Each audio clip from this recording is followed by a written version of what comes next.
Welcome back to another episode of Let's Face the Facts.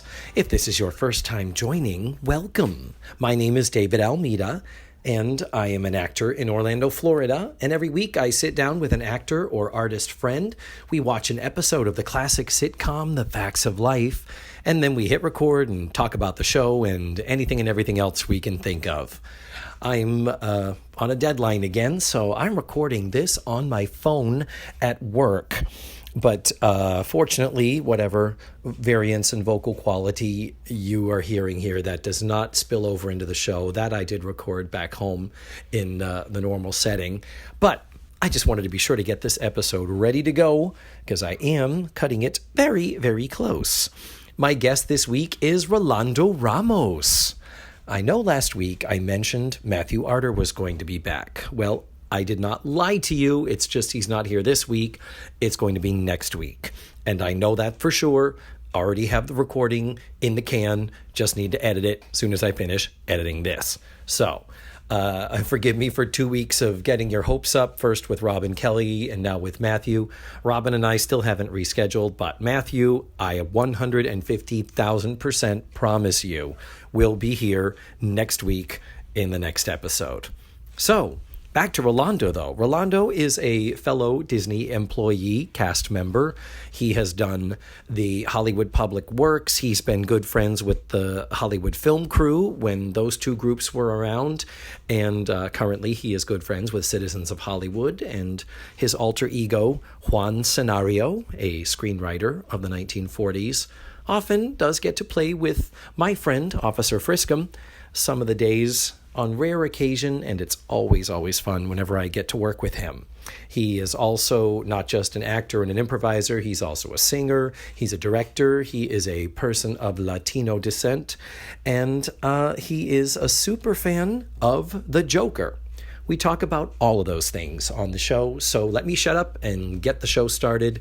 Rolando and I watched Season 3, Episode 15, called Starstruck. And the original air date was February 3rd, 1982. Are we ready to jump on in? Let's face the facts with Rolando Ramos. So welcome, Rolando Ramos. Happy to finally be on the show. You've been hearing about it for quite some time now. Quite some time, and I'm glad that I waited this long. I have to preface this by I did not know that you had any connection or liking for the show. I knew you had said you wanted to do the podcast. But this morning we were working together and I said, I've got a great episode for you. Mm-hmm. And you said, which one? And I said, well, it's called Starstruck, thinking you wouldn't have any idea at all. Jermaine Jackson. And I was like, oh my God, you remember it? Yeah, well, I watched a lot of TV as a kid, and clearly, and it stuck. I can't remember phone numbers. I can barely remember birthdays. But I can remember television. Yes, I'm the same way. That's how our fertile minds were given such a disservice. If our parents had put us into calculus class when we were 8 and 9 years old, we could have been nuclear physicists and not actors. Maybe.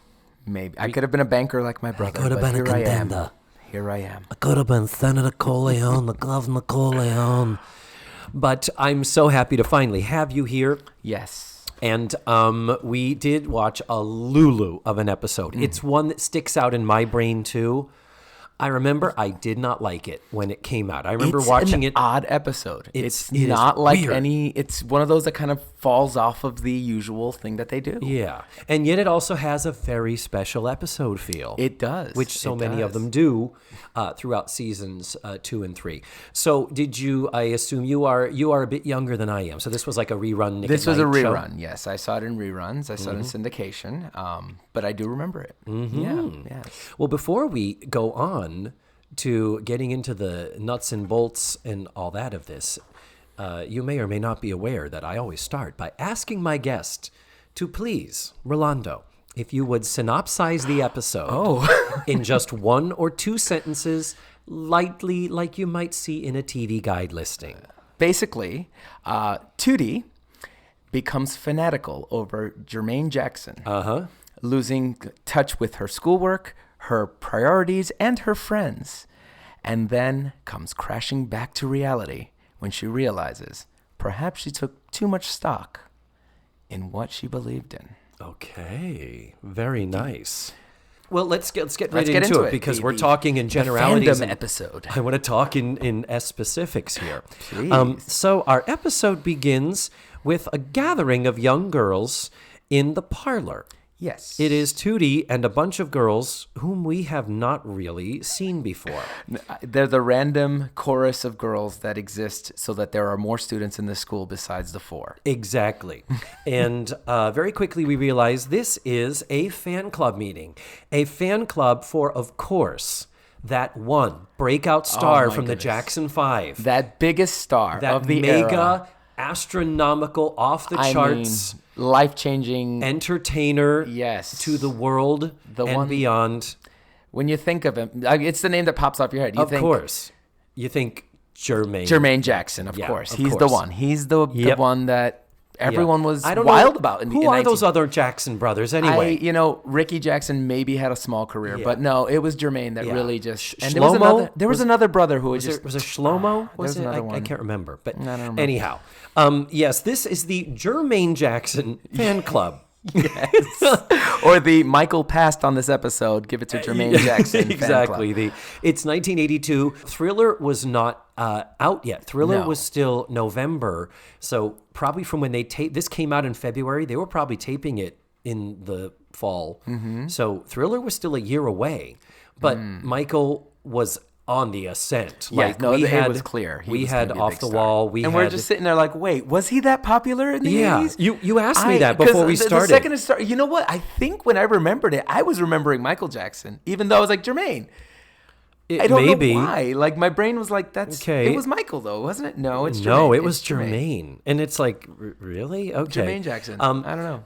Weird. But the funny thing is, at one point, the girls do break into one of his songs. They do. Let's Get Serious. Which is apparently a song. Apparently a song. We did look it up. And Because I was like, I don't know what they're singing. yeah, it seems that there was a song on his album. The album was called Let's Get Serious.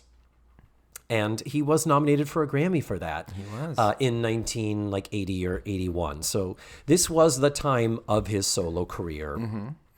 And I mean, to look at his Wikipedia page, it's like, oh, okay, well, clearly he was able to ride the Jackson 5 fandom to some level of solo success, but certainly not with any longevity attached to it.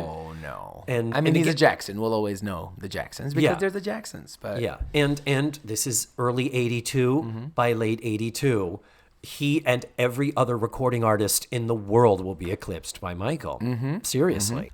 So we've got these girls. We do need to take a moment to say that what an ethnically diverse group of people we have in this group, because I have often speculated in past episodes, where are the ethnic girls, if any, at Eastland? Laura Hodos and I found one other girl, African-American girl, at the auditions for South Pacific. yes, So we have reason to believe that it would be the white girls playing all the Polynesians. true. But in this group, we have 6 girls, including Tootie.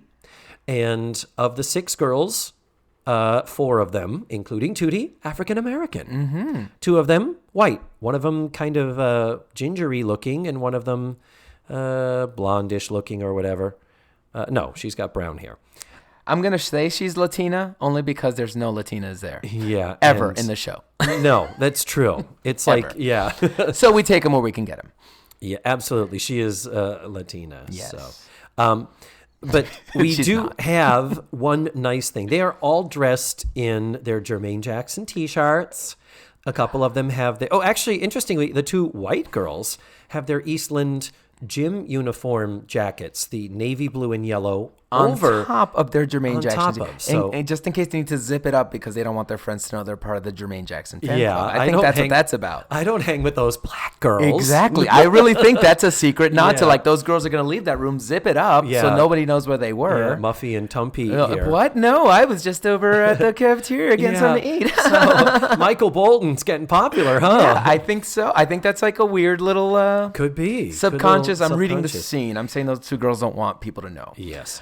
Can I just say that the Jermaine Jackson fan club T-shirt is the worst design T-shirt ever? It is not really. It's red on red. Is Who it? does that? I can't see. Is it sequins though? I don't think it's sequins. It's like red ink on red shirt with red buttons. Yeah. You can't read any of that. If it is a darker color, it's like a maroon or something. It's almost impossible to read what their shirt is. Yeah, I think it's maroon on red, but you're right. I didn't even realize. At one point, I was like, why are they all dressed like this? It didn't even occur to me that it was a Jermaine t-shirt. It's got his signature on it or whatever. So in typical Eastland fashion, we have girls here that we've never seen before, except I know, yes, we did look, and one of the girls that talks and has a line that says basically, Tootie, why are you the one that gets to do all the stuff and write in the birthday card and make this bust of Jermaine? She's basically implying she wants to do naughty things with the bust that Tootie's making. That's what she's... Her name is Terry, and we have met her before. Terry is a recurring character. Yes, I looked this up to be sure because I'm like, she is familiar to me. If you look back at the Who Am I episode from season 2, when Tootie sits down with 3 other African-American girls to make sure she is still connected to her black roots because she is dating that kind of obnoxious African-American boy stalking the candy machine. When Tootie has this get-together with girls, Terry is the one that says to Tootie, yeah, we could totally hang out more. You can come running with me. And Tootie's like, yeah, fuck yeah, I want to run with you. And she says, right, I'm at the track every day at 4:30. And Tootie says, before dinner? And she's like, nope, before breakfast. Here we go with the middle-aged vaudevillian writers, where she says, you run at 4:30 in the morning? My nose doesn't run that early in the morning. Hacha! Oh! Hey! Sheboygan! Tip your waitress. I love the cat skills. Good one, Murray. Good one, Murray. Oy. Thank you, Ira. Oy. Yeah, so that was from the episode, and that was about a year ago. That was... So she's back. A little more than a year ago. So we get Terry back, and in examining, we note we don't just get Terry for these 2 episodes. She will be back 3 more times in season 4. And I am thrilled to have a semi-regular character. Yes. And granted, we probably could have used Cindy or Sue Ann or Nancy, but by this time they were like, we're fucking done with you. You know? No, we're getting new girls. You're 16 and you won't fuck me just because I'm a 45-year-old producer of the show, so you're fired. So they basically wrote their own check on that one. Yeah. I mean, not to say that Terry's a whore. I think they might have... We don't know that. Yeah. We... inappropriate. Oh, but I'm just going to say come that... at me in the comments. Thank you. It will be. Oh, my. Yeah, we only have Miko for one more episode, the Miko. Japanese one. I remember Miko. She's coming back for one more. Okay. So what do we learn from this fan club? We know that they are making him a birthday present. They are, yes. Which Tootie is making a bust of him. She has the bust of him. They're going to give him a birthday card that they're all going to sign. They want to take photographs. They're going to take him a cake and photographs of them making the cake, which I think is weird. I mean, yeah, that's weird. They're not going to the concert tonight. They're not they going make to it the concert. Clear. So she said his birthday. Didn't she say his birthday is like next weekend or something? Weekend. Okay, you're going to take pictures of yourself making the cake. Tootie, it's 1982. You have to wait about a week to get your pictures developed. Right. Same day photo processing is not around for another 10 So I don't know years. what the plan is here. To get photographs of them making a cake, and then they're going to ship him a cake? Now, this is a very nice school. There's probably a dark room in there somewhere. Yeah. Oh, yeah. The photography club can get this photo made. You're right, because they made that big, giant poster of Cindy and Sue Ann when they were competing against each other in season 1. And they even can make big poster-sized prints that are perfectly perforated down the middle for Mrs. Carrot to tear it in half. Yes, that takes a lot of effort. So you're right. There is a photo lab. Molly, that's where Molly has been. They accidentally locked her in. She's still in there. She can't get out until she develops all the pictures. Molly! You left her inside! She'd be dead if she didn't drink the photo solution. Oh, Molly. Is that your Mrs. Garrett impression, Oh, Rolando? it's terrible. It's girls. Everybody. You have to say girls. That's the way in. And multi girls. Everybody is invited. This is a the great Charlotte Ray. This is a non-judgment zone. I used to, I say everybody is welcome to join me. That's one of those impressions that everyone tries and always, it's like a Christopher Walken. Everyone has one, everybody. and none of them are good. Exactly. Everyone goes, girls. Yeah. And yeah, For Christopher Walken. Yeah, exactly. And This whole scene reeks of middle-aged writers imagining what teenage girls acting silly in a fan club would be doing. And they do a pledge at the end. I hereby swear my allegiance to Jermaine Jackson, blah, blah, blah. Yeah. And Tootie calling the meeting to a close. And it's just, I don't know if fan clubs ever do that. TV trope. I really think it is. It's a little creepy. It's a little much. Yeah. They're a little. Yeah. They're becoming stalkers. They're no longer just fans. Like, what are they? They're gonna, because they can't go to the concert. They cannot go to the concert, which is that coming Saturday. That Saturday, because there is a big scholarship fair. That's right, the big scholarship fair. Yeah. So what they're gonna do is at midnight, they're gonna play music till midnight. His music After curfew, by the way. Open the windows and yell out his name. So he knows that they're thinking of him. So he's gonna hear them all the way in New York, isn't Like he? you do. Where does this take place? We're in Peekskill, which is Peekskill, yes. north. It's north of New York City. It's like an hour. An hour away. Yes, their voices will travel. Yeah, they're loud. Far. They're screaming. I think so. So they've got these rituals That's planned. creepy. It's kind of like, or you could just hang around and listen to his record and say he's cool. Let's all chip in on a tiger beat. They're like a few steps away from making hair dolls from the hair they find in the bathroom when they scour his hotel room and that kind of thing. I mean, they're going to start sending him vials of blood. It's happening. It's like they're getting very creepy. They are. And it's a good thing the internet didn't exist, because we would have had some trouble on social media. Well, this is all about fandom going wild, which before Toxic fandom, which this is about to go there. It's going there. It's going there. So then we move into, after the meeting has been adjourned, we move into the cafeteria, where, as is so often with this show, preparations are happening. Things are busy. We got to do. Yeah, things are happening. And what we learn is that there's this scholarship fair. Joe is organizing it and coordinating it. And Cousin Jerry is there. Cousin Jerry. She's just sitting at the table, and she and Blair are trying to make these mobiles that they think they're going to sell. Can we just talk about this, by the way? What the shit? This is all about raising money to help an underprivileged girl come to the school. A specific underprivileged girl. Yeah. And Joe takes this very seriously. We're going to call her Donna. Donna, sure. Yes. With Dawna. Yes. And so what they're going to do to raise money, they're making mobiles. Mm-hmm. Tootie has to make scarves, because the scarves, that's the big seller. That's the big thing that Joe says that's the big, most popular thing. We got to get those scarves. Because Tootie, you have to make those scarves. Like you have never, ever made a scarf before. That's what I was going to say. Has it ever been mentioned that Tootie makes scarves? That Tootie is an amazing seamstress? Her scarves. No. All of a sudden, Tootie, make your scarf. You know those scarves you always make. Those famous Tootie scarves. So the Tootie scarves that everyone's clamoring for. The closest we ever came was in the episode where Mrs. Garrett had to take a second job because she lost her pension fund.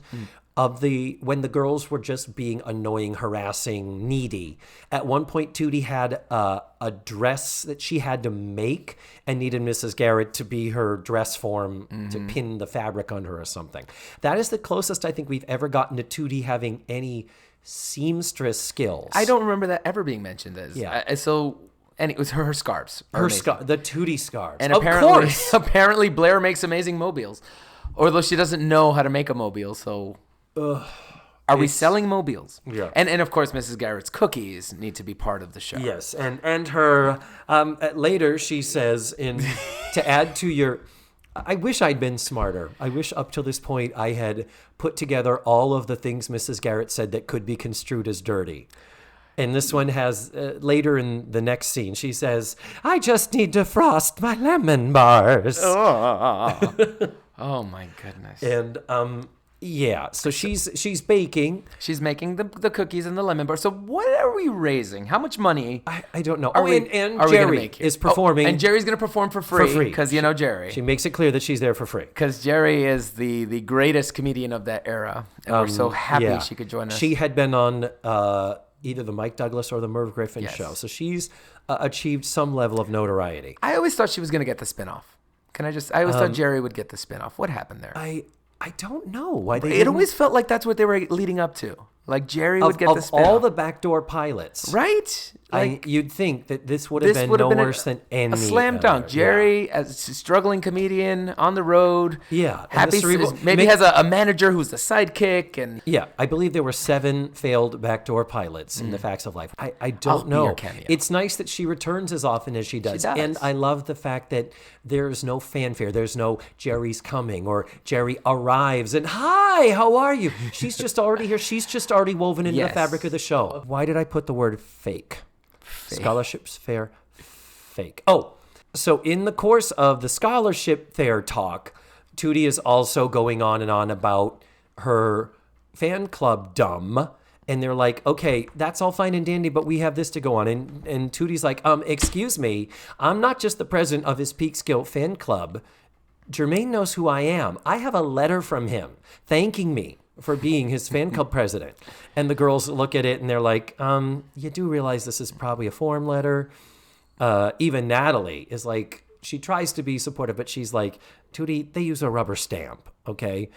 She's like, he signed it. And she's like, no, Tootie, they use a rubber stamp. And then Joe says, yeah, it comes right off. Here, look. And she spits on it, which is so beautiful. So Joe, God, I love it. That is such a Joe moment. So then we go to the cafeteria for the next scene, and there's more prep going on. So much prep. And now it's the day of. That's right. the difference. So we've skipped a few days in time. Somewhere, somehow, we skipped somehow, those. But they just kind of glaze over that. Yep. And we have I didn't take as copious notes. I'm going a little commando here. But we do have a Mrs. Garrett joke here that is a super epic fail. Oh, yes. Where she says, I have to frost my lemon bars. Yes. And Joe says, you haven't frosted the lemon bars? And Mrs. Garrett says, I will frost no bars before their time. Wonderful. Do you know what that's in reference to? No clue. You do not know. I do not know. And you're going to tell me, and it's going to make me feel like an idiot because I would have of course. No, because of your age, this was a commercial. I'm timeless, and I know it all. This is the Orson Welles wine commercials. We will serve no wine before it's time. I remember now. See. Yep.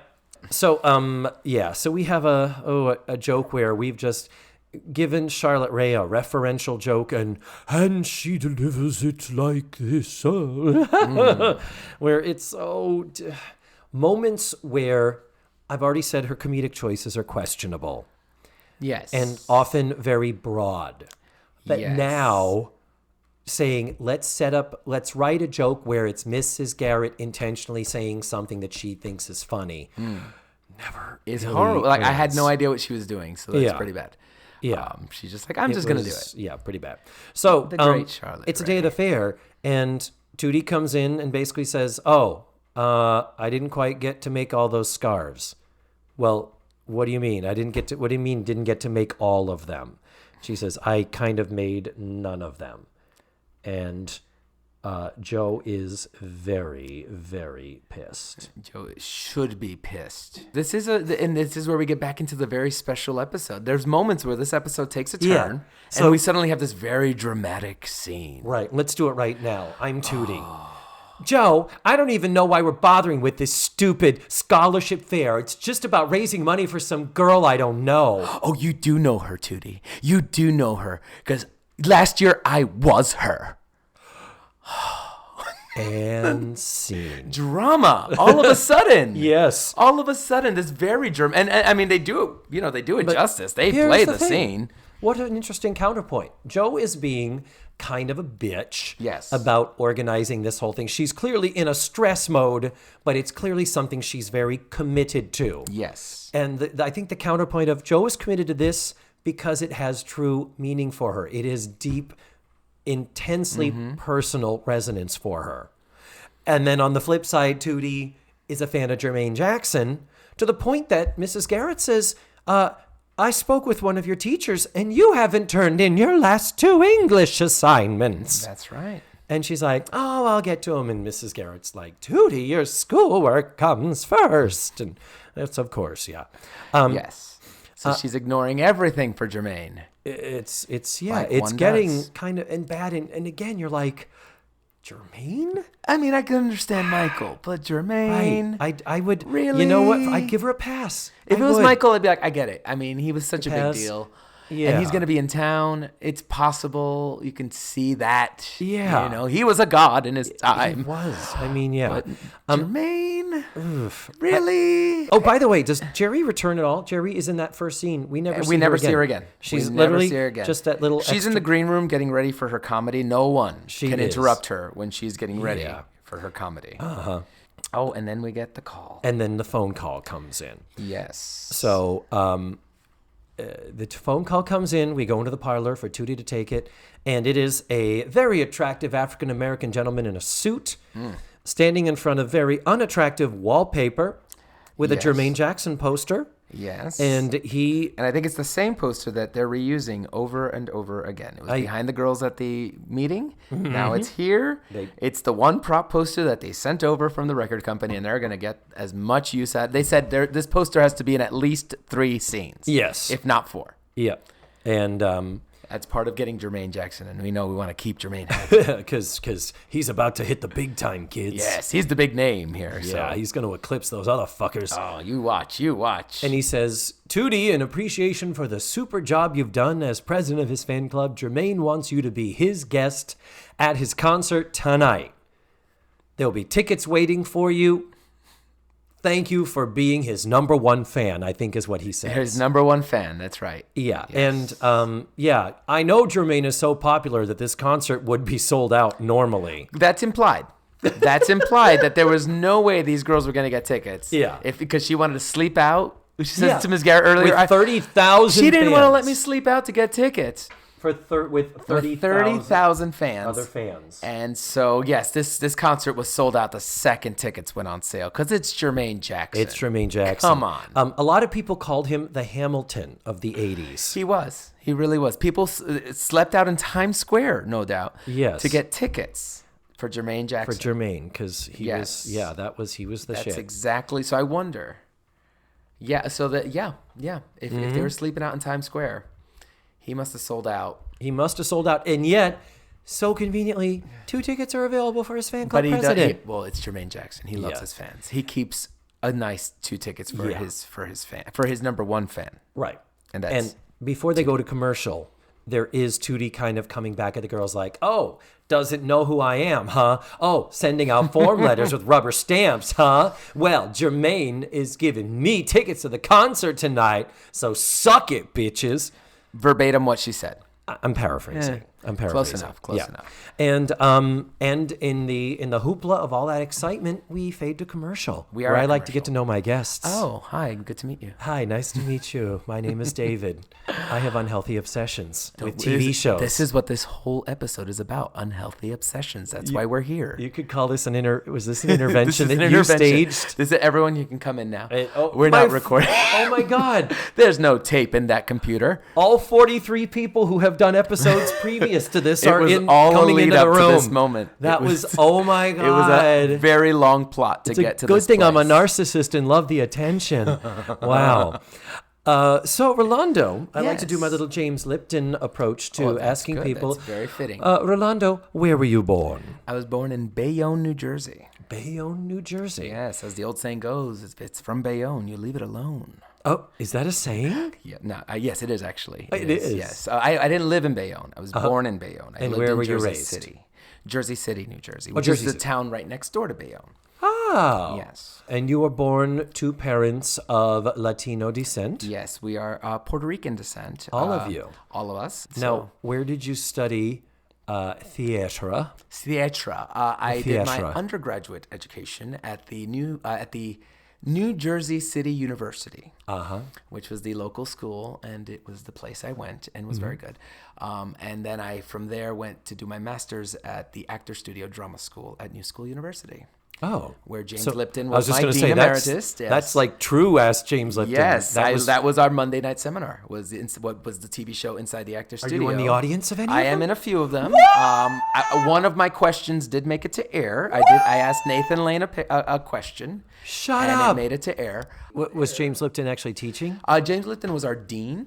Okay. At the Actor Studio. And, in my time there, he went from being dean to dean emeritus. Okay. Because he needs to focus on the show. And this was when it was at the New School University before it went to Pace. I was the final class. Before it moved over to Pace University. I was right there during that big messy breakup. So okay. So the deal is, two more things about you that I would like to bring up. Number one is, so you and I first met and worked. Actually, you came to Citizens of Hollywood. Although I had actually worked for Disney briefly. Had you? I had done Holidays Around the World. Oh, okay. But only for like that little block of time. That's and then weeks. 8 weeks. Did it. And then that's it. And they're like, okay, thank you. Bye-bye.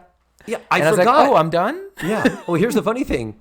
My first Disney thing was Holidays Around the World for 8 weeks. Mm-hmm. Same role. You and I both were good friends with Gaspar. Yes. In Mexico. Because we are splitting images. Yeah, because when you think Mexican, you think of us. Yes. I have to post. I know there are pictures. I have to post a side-by-side picture of you and me. Yes. How long after that did you get Public Works? A couple of months. Okay, so then I was in the system. Yeah. Yeah, I was there. I was around. You were in the system, but there wasn't a thing. But there wasn't a thing, and then something opened up, and they're like, okay, here you go. You're in. Rolando, yes. You are.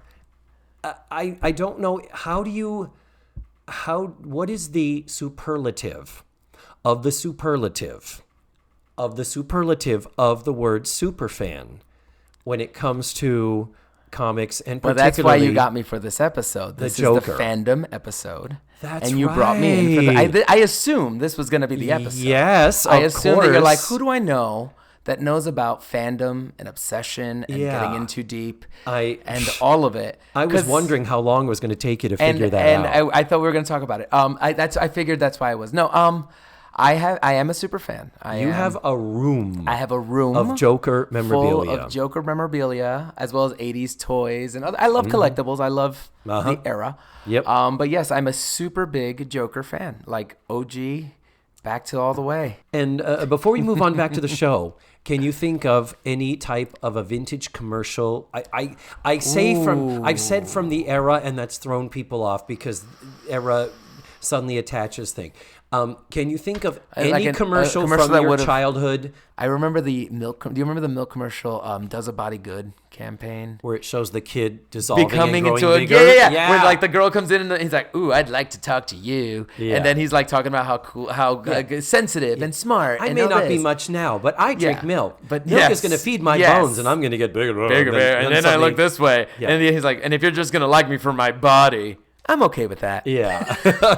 I remember that commercial. I thought it was so silly, so stupid. Did you ever see the In Living Color spoof of that with Vera DeMilo? Yes. Where it's a little girl who says, "You may not think much of me, but I take steroids." And it shows her. Look at me now. And now look at me. Yes. I fucking love Jim Carrey's work on In Living Color. Yes. So I will post that milk commercial.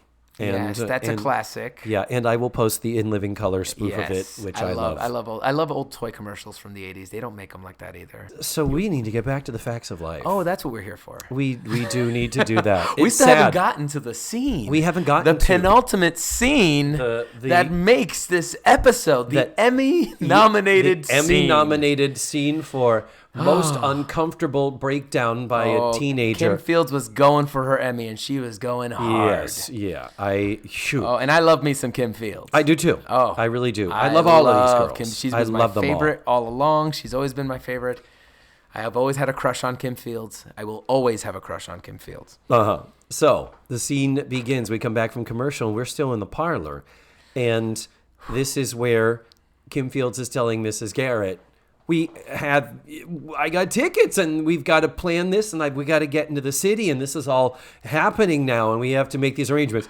Am I right that Mrs. Garrett said, well, Tootie, we have another commitment. I think she says, believe me, I wish I could. Believe me. Believe me, there will be other concerts. There were a lot more syllables in there that there needed to be. Believe me. Yeah, that was a little bit of an oops there, but yeah. So she says, I don't think they were going to get another take out of this scene. I think that Kim Fields gave all and there was no more. Yeah, there was no way. That could be I think there's a one-take moment. One take temple, as they used to call it. She could not do it again.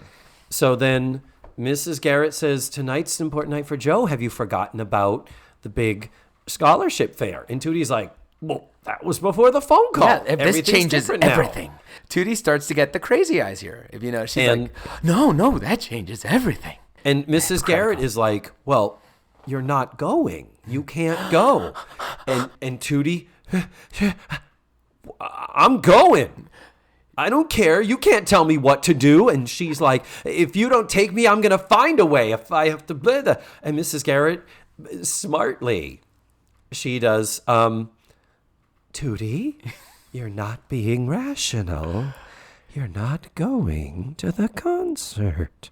She stays. She gets quieter as the scene as goes one on. should. As one should. It's actually a great talking off the ledge moment of Yeah. like, but if I don't go, Yep. okay, Let's It's think fine. about other things we could do. you're okay, Tootie. Yeah. You're not gonna kill anyone. Yeah. Give me the gun. That's basically the scene that's happening. Just give me the gun, Tootie. I love your Mrs. Garrett. That's how she plays it. We're not gonna blow them up, Tootie. Tootie, Just we're just unplug the explosives, Tootie. It's really that moment. So Tootie ends up having a full-on fucking meltdown. Yes. With screaming and crying. And honestly, Kim Field sells it. She does. I'm telling you, she went for her Emmy, full on, Yeah. wide eyes, tearing up, yelling and Yeah, screaming and that she sustaining has to it. go, and sustaining it. Yeah. Which they were never going to get a second take. I'm reminded of a time in an episode of Family Ties where Justine Bateman went, well, I'm going to do it no matter what you say, and you can't stop me. You can't stop me, as she ran up the stairs. Yeah. And that was about the that level was of it. energy it had. No. So it's like, I really, I mean, hats off to her.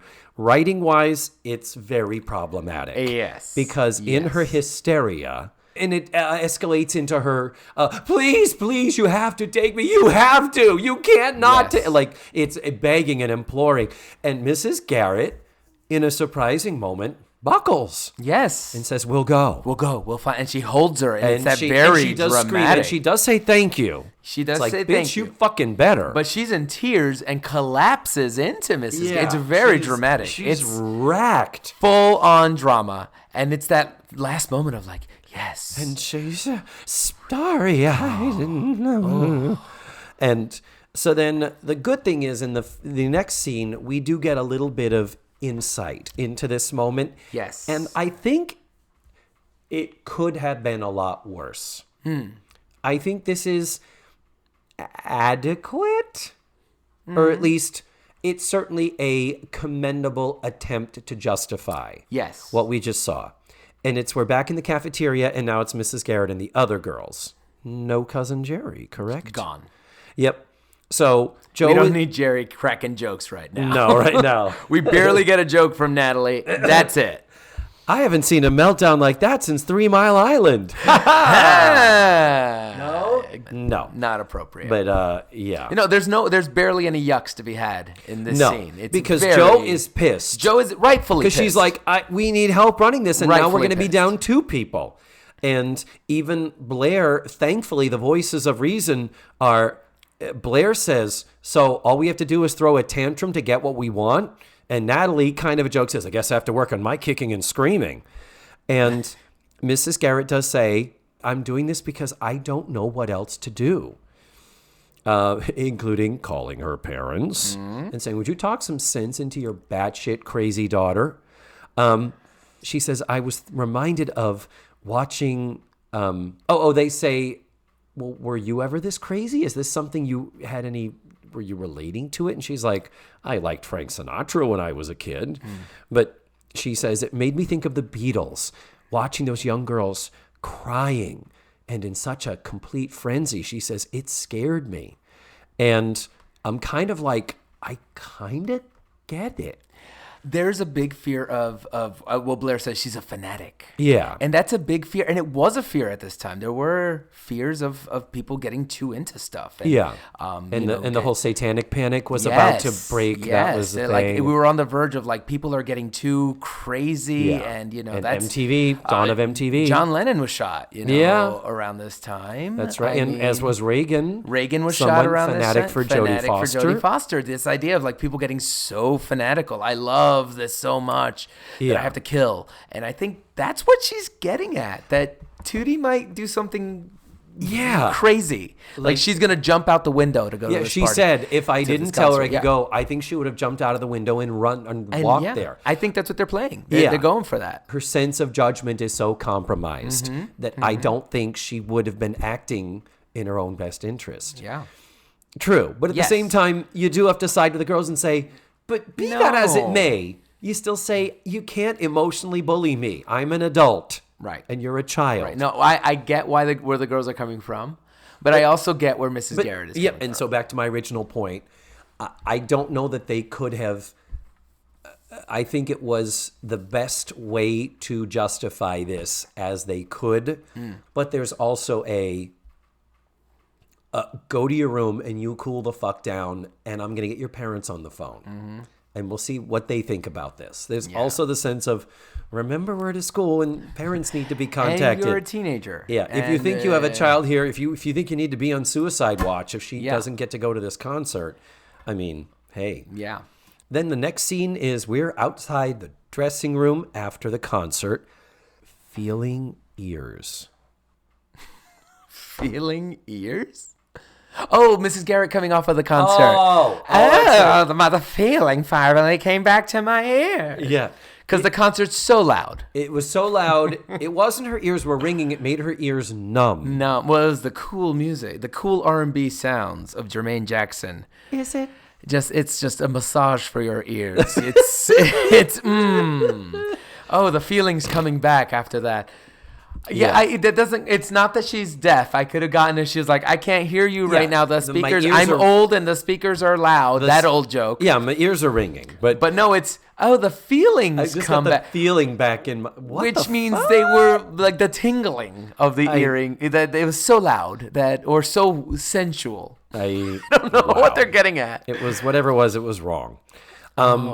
So then there's a big group of people outside. Tootie's got her birthday present for Jermaine, which is beautifully wrapped. the bust.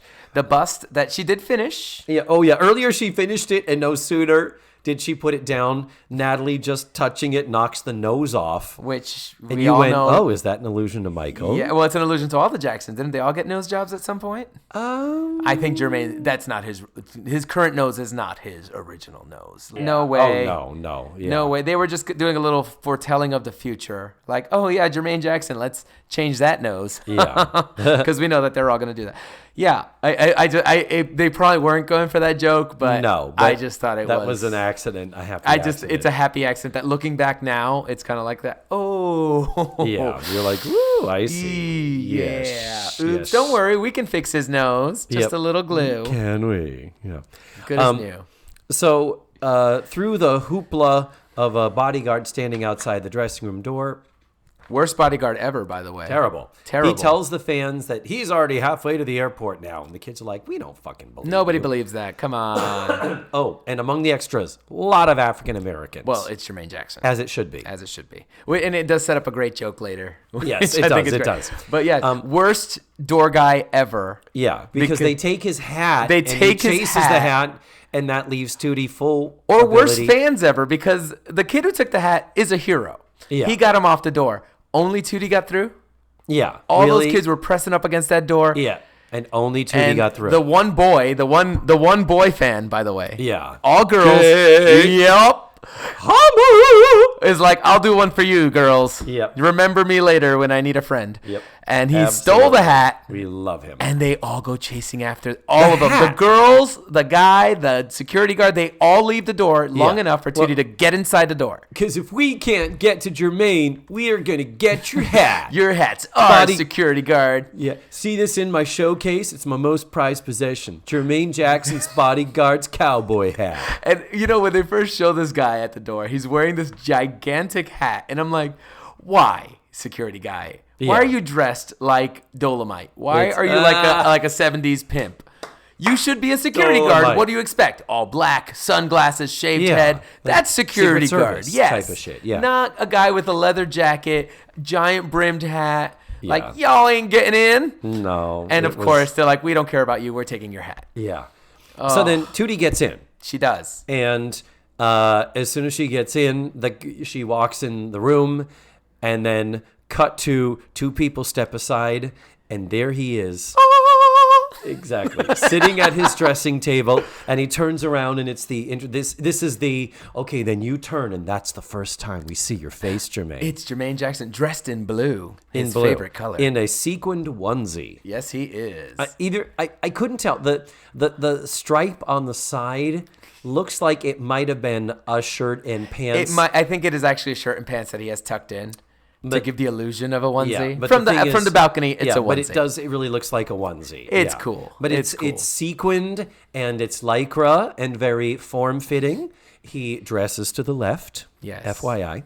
But the thing is, Tootie sees him and goes, Jermaine, and starts to hand him the box. Yes. At which point the bodyguards grab the box and put Tootie in a headlock. Violently. Violently. Yeah. I was fearful for her. He got one arm around her neck. The other one pulls her arms around her back. Yeah. And he's like tightening up. Yeah. And Sal. she's like, but there's enough gap between his arm and her neck. And Oh, she's like, it was pretty violent. But yeah, the arm behind her. For a show where we don't see that kind of violence usually. So she's it's kind of "Oh," and very she's scary. And the other one takes the package and runs. Yeah, so she's screaming and she's like, oh, you're hurting me. And so they take the package in the other room past him. And then Jermaine kind of is like, hey, ease up on her. It's a girl. Relax. It's a teenager. It's a teenage girl. Maybe I might. Jermaine, the voice of reason in the room, because everyone else seems insane Yeah. except for Jermaine.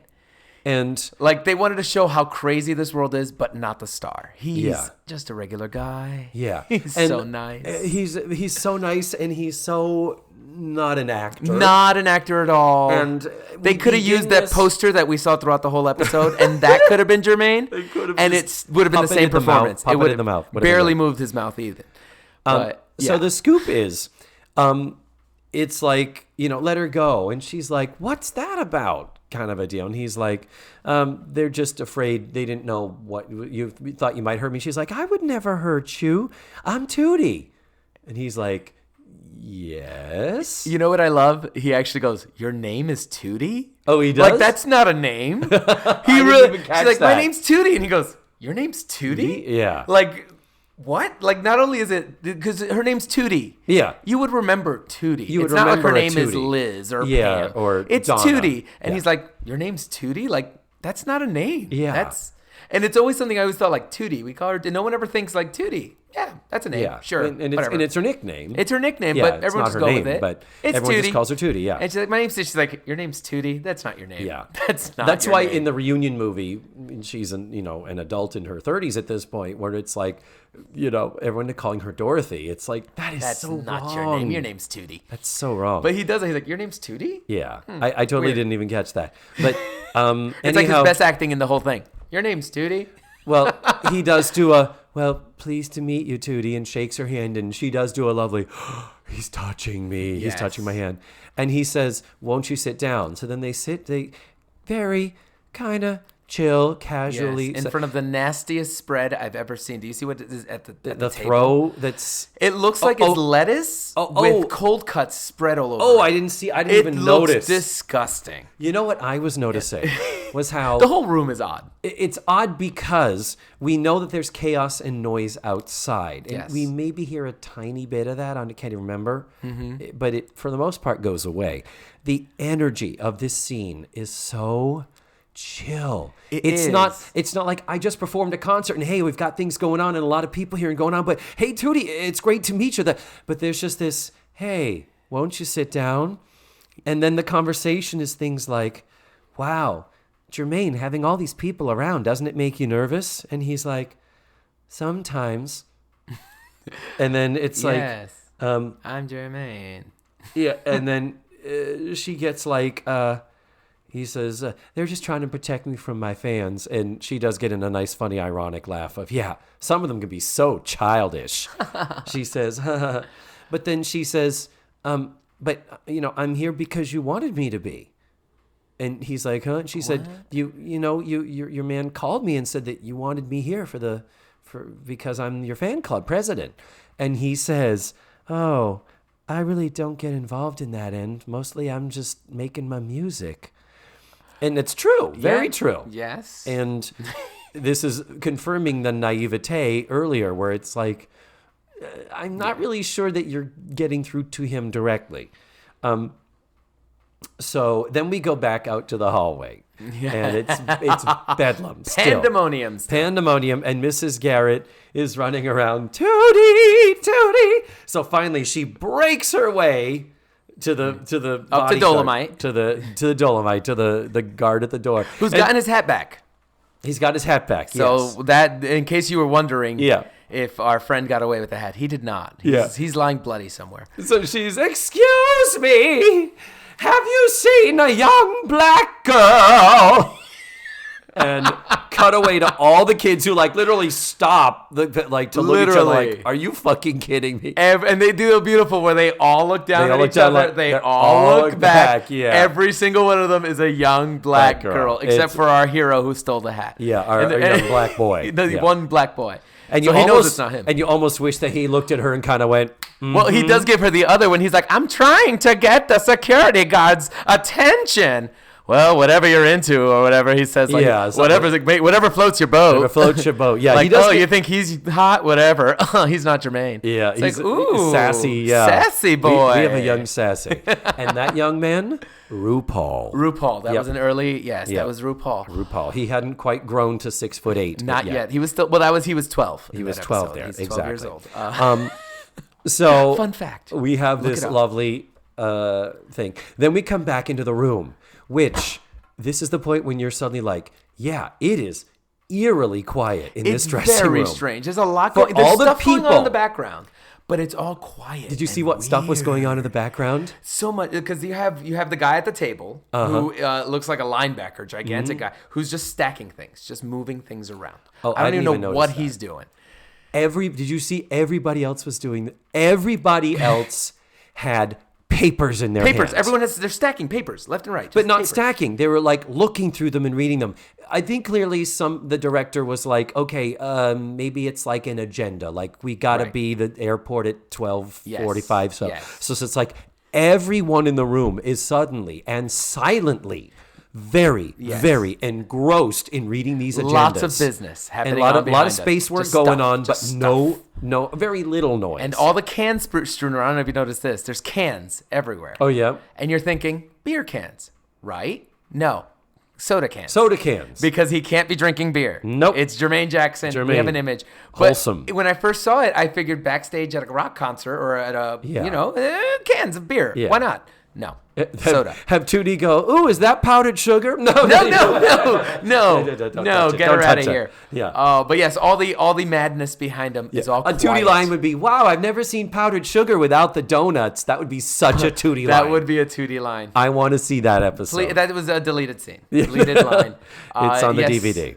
But it is it's so quiet.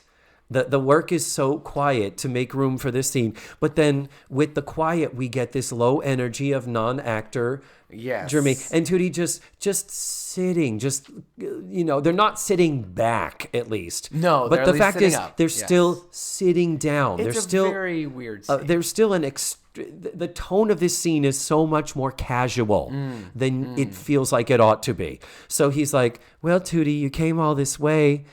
Is there anything you want to say to me? Which is a little bit weird. Yeah. I enjoy your music. He says, I enjoy your music. Yes. And he's like, well, thank you. And she's like, cool. How's your dog?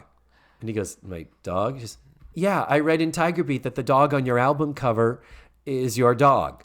And he's like, no, I'm allergic to dogs. Ruining the image. That's it. Yeah, awkward. And then the terrible but true question that people ask, what's it like being you? And you're like, ugh. And he comes back with the most insipid answer.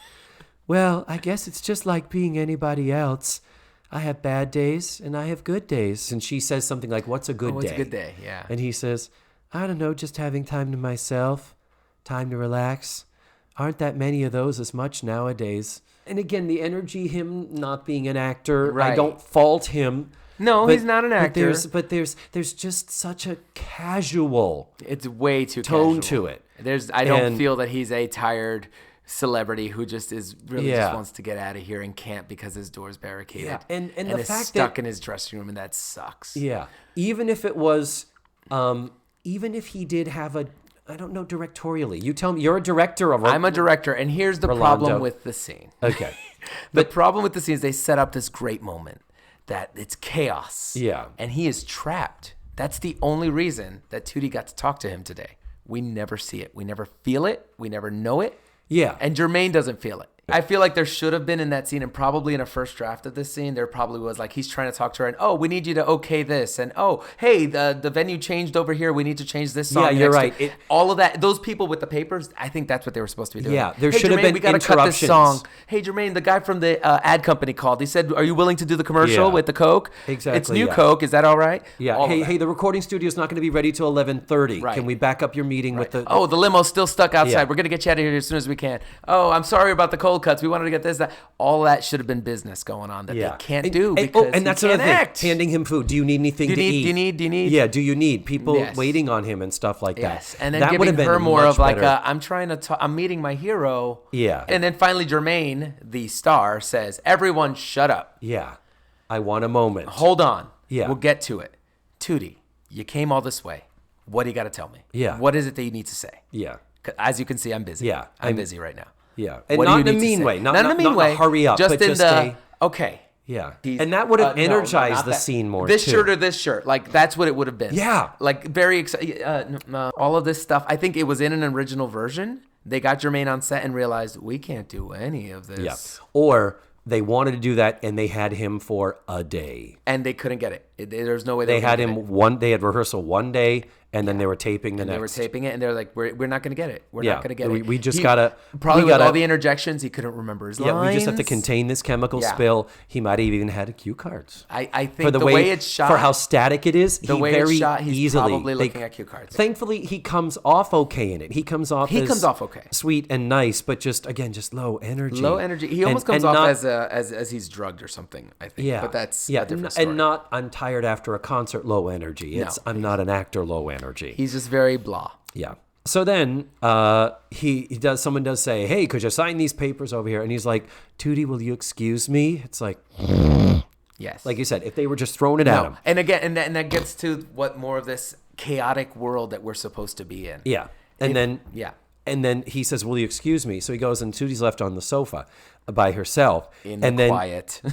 Alone in the quiet. In the quiet. And then she overhears the publicist, the same guy who we heard of it. He's on the phone saying, well, Jermaine just wanted to say thank you for being his fan club president. He's going to have 2 tickets at the box office for you. And thanks for being his #1 fan.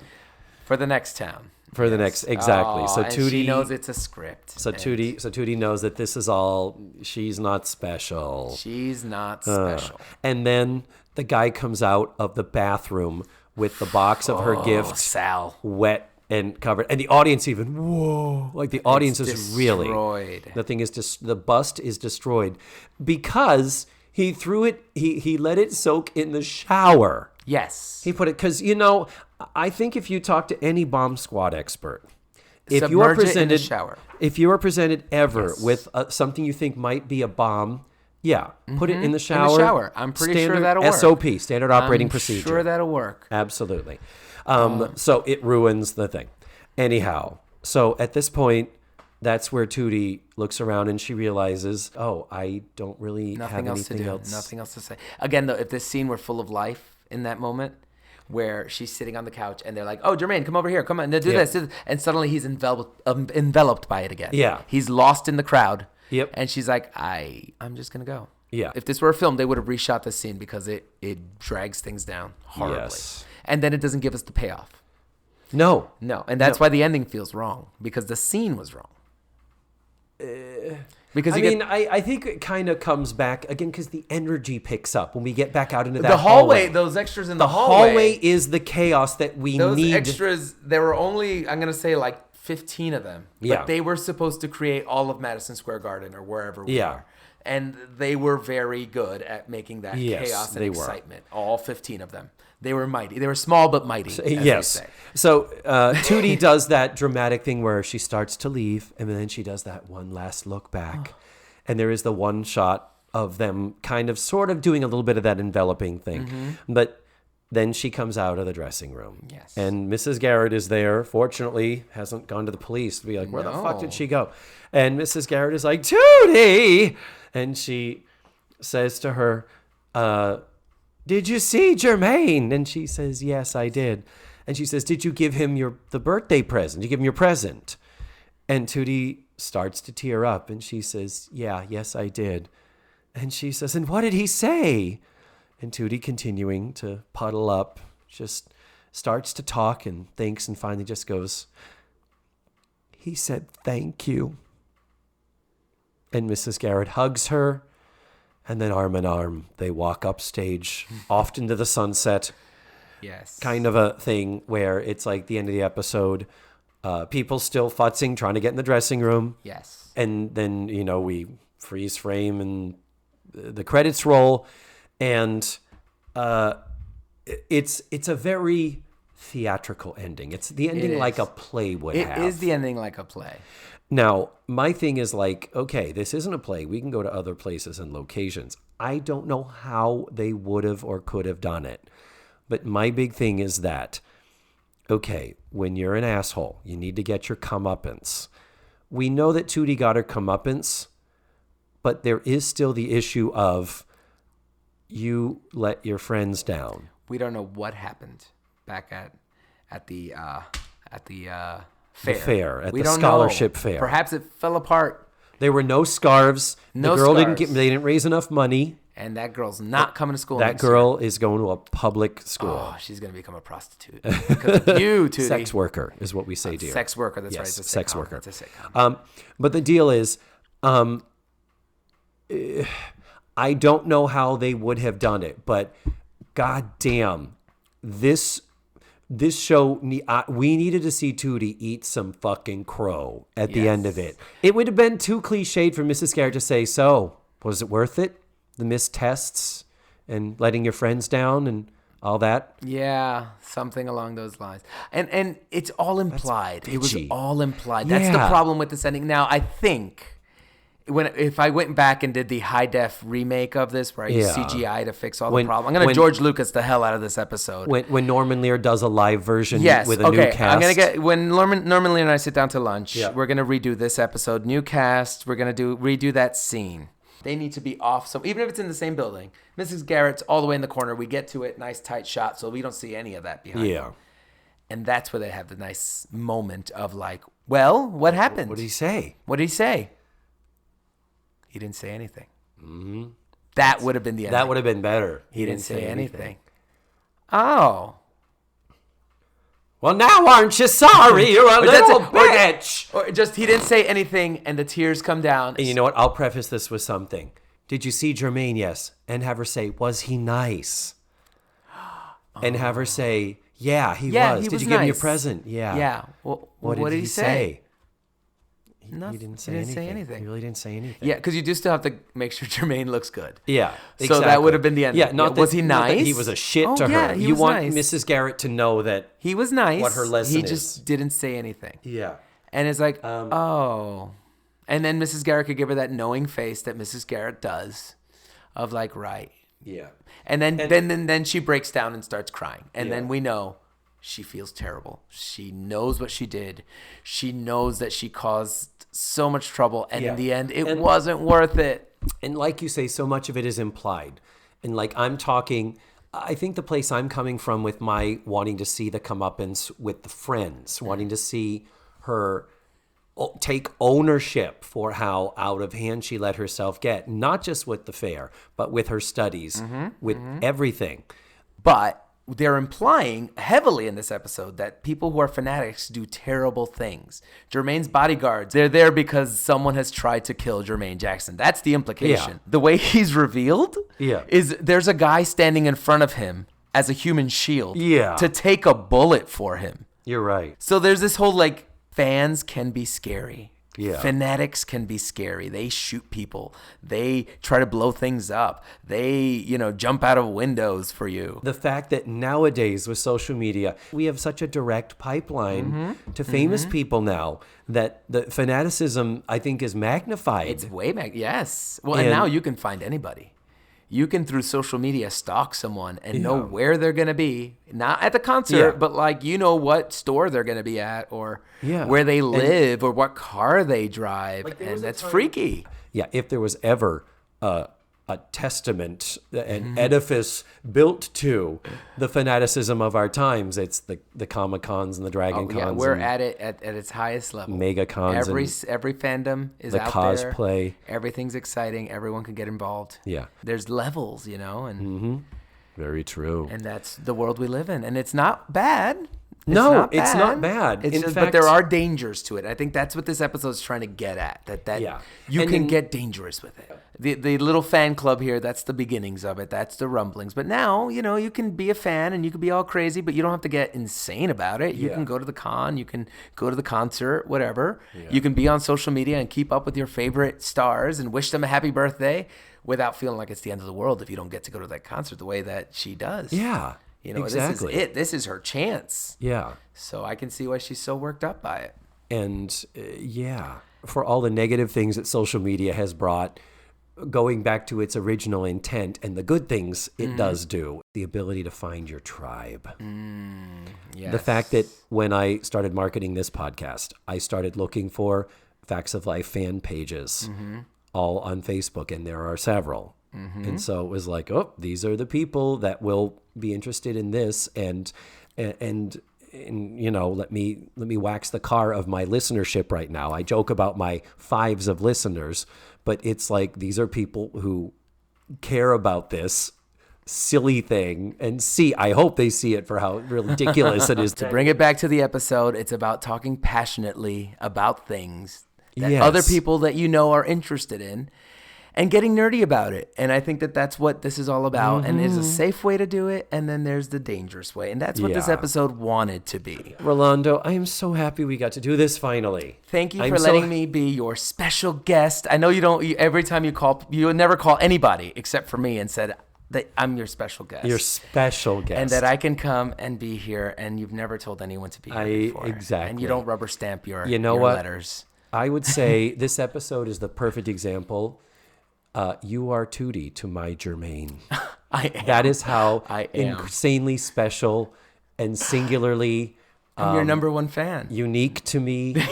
And you fully understand that there is nobody else in the world. I'm pretty sure this is the first and only episode of this show. Pretty sure. Yeah, I may have to stop doing it now. That's it. You've reached the top. Yep, there is no other. That's it. It's done. All right. So come back soon. I'll be back. Thank you again. And goodbye. Bye. And there you have it. That was Rolando Ramos.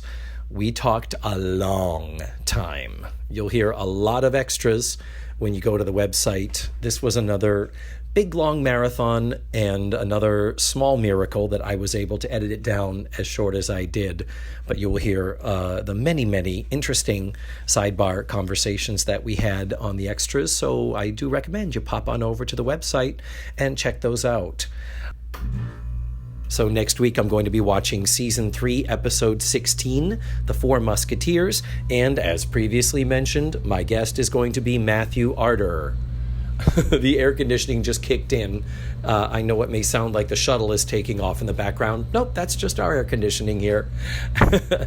On that note, I guess it's time for me to wrap it up. So, thank you so much for listening to this week's show. And remember, the facts of life are all about you.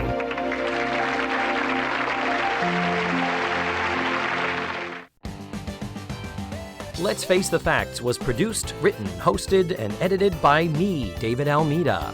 My theme song was beautifully arranged and recorded by Ned Wilkinson. Our website is facethefactspod.com. You have to drop the let's. And that's where you can find extra pictures, video, and audio extras from the digital cutting room floor. Follow the show on social media. We're everywhere under the handle Face the Facts Pod. And don't forget, go to your favorite podcatchers and subscribe, rate, and review.